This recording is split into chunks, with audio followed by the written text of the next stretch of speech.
M. Pellado, bonsoir. Bonsoir, M. Roy.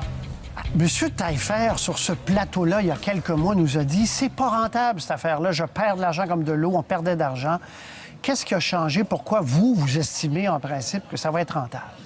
Bien, écoutez, je pense qu'il y a une considération très importante. L'environnement a changé, vous êtes au courant. Donc, le ministre des Transports, M. Bonnardel, a déposé un projet de loi qui va être débattu, qui va être également aussi entendu et débattu en commission parlementaire, qui change de façon significative l'environnement auquel Alexandre Taillefer, le fonds dont il présidait, ainsi que ses collaborateurs, étaient assujettis.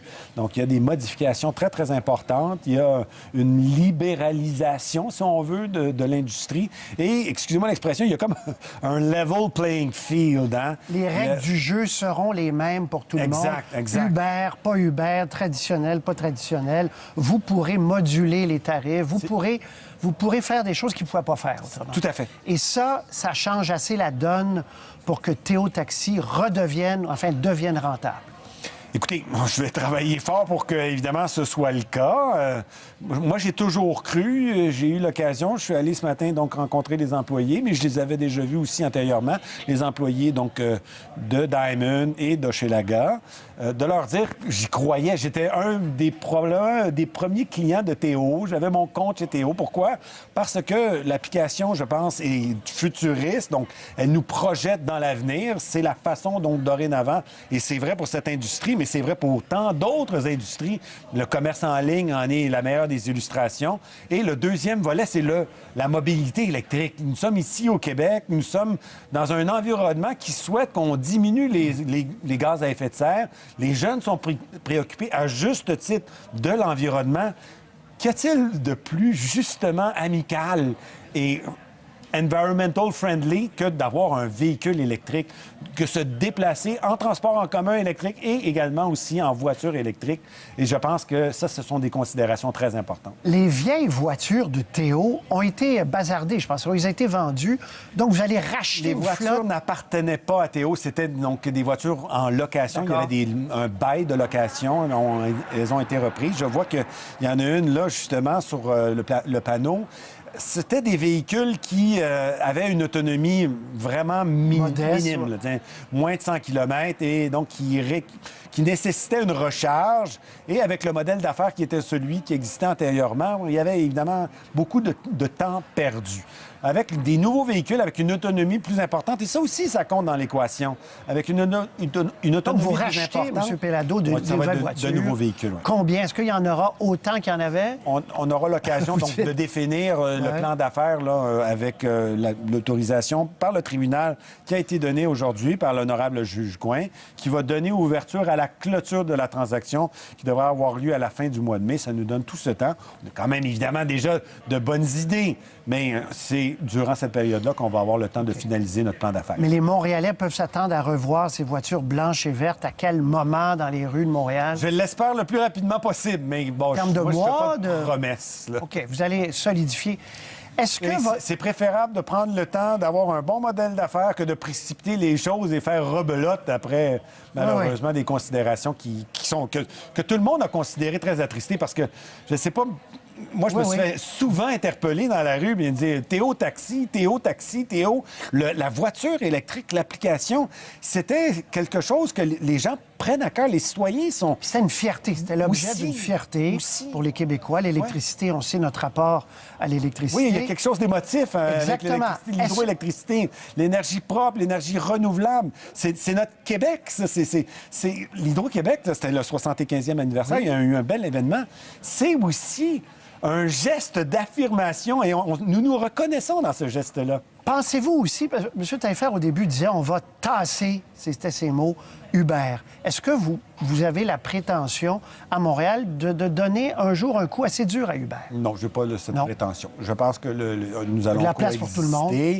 En même temps, nous allons coexister seulement et seulement si le produit que nous proposons aux clients, aux citoyens, va être de qualité.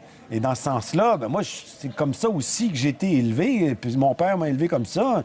Tu sais, le Journal de Montréal, c'est un produit de qualité. Vidéotron, aujourd'hui, tout le monde est heureux parce que c'est un produit de qualité et le service à la clientèle est impeccable.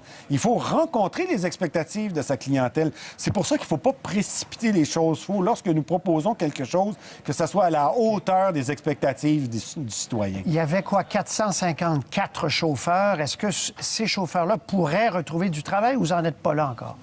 C'est trop tôt, effectivement, donc pour tirer une conclusion de cette nature-là. Aurez-vous, par ailleurs, besoin de subventions publiques pour faire rouler cette affaire-là? Ce que je souhaite, et ça, clairement, nous allons faire le nécessaire, c'est de déposer donc une demande au fonds vert. Vous savez, le fonds vert, il y a des milliards de dollars là-dedans. Il y a tellement d'argent qu'ils ne savent pas quoi faire avec. Et ils ont... Tu sais, lorsque j'ai fait de la politique, j'étais là pour le constater. On donne de l'argent à des projets qui n'ont aucune incidence sur l'environnement. S'il y a quelque chose qui en a une incidence, c'est lorsqu'on prend une voiture électrique et on remplace cette voiture-là, on remplace une voiture à hydrocarbures par une voiture électrique. Ça, là, c'est une incidence immédiate. Et j'ose espérer que le fonds vert va facilement comprendre, là, c'est une équation tellement simple. Hein. Vous achetez aussi, en passant, Daimler et Hochelaga, taxi traditionnel.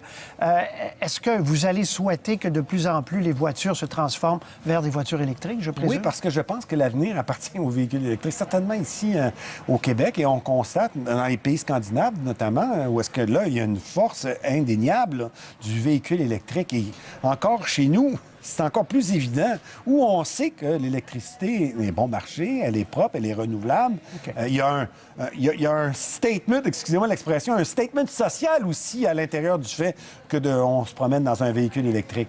Et c'est vrai pour tous les transports. Je pense que les autobus vont être comme ça dans les années qui viennent. Dans ma circonscription à l'époque à Saint-Jérôme, d'ailleurs, c'est Placement Saint-Jérôme qui va se porter à d'ailleurs, c'était ma dernière question, parce que vous l'avez dit plus tôt, on l'a vu en conférence de presse, mais c'est vous, là, c'est pas Québécois, c'est vous. Placement Saint-Jérôme, c'est vous. C'est moi, oui. À 100 n'est-ce pas? Oui. Donc, c'est votre argent. C'est un clin d'œil de mon ancienne circonscription. Combien vous en mettez? Est-ce que vous le dites? Combien vous avez mis? Bien, donc, pour l'instant, je n'ai pas fait de chèque. J'ai juste fait un dépôt. Le chèque, je vais le faire au mois de mai. C'est combien? Bien, on verra. Il va peut-être avoir des ajustements. OK. Mais ce qui est... Puis, il nous reste quelques secondes. Ce qui vaut beaucoup, c'est cette fameuse application qu'ils ont développée. Hein. On peut vendre ça aussi à l'étranger, peut-être? Il y avait des ambitions, je sais, à cette époque-là. Ouais. Donc, est-ce que c'est l'objet principal? En ce qui me concerne, pour l'instant, non. Mais ça ne veut pas dire que ça ne peut pas devenir quelque chose de fort intéressant aussi. Parce que c'est vrai, Uber, c'est l'application. C'est là où il y a eu une espèce de frénésie autour de ça parce que l'avenir appartient à l'économie numérique. Là, je ne veux pas vous fâcher, là, vous en allez, mais est-ce que ça négocie avec Bell? Là? Je ne veux pas que vous repartiez. Là, est-ce que ça négocie avec Bell? Est-ce que les choses, il y a des éclaircies en vue? Non, ça négocie pas, malheureusement, non. Bon. Ça, c'est l'autre dossier à suivre. Oui, c'est l'autre dossier. Bien, ça va me faire plaisir de revenir vous en parler. Bien, l'invitation est lancée. Pierre-Carl Péladeau, merci. À la prochaine. Merci, M. Roy. Au revoir. Au revoir.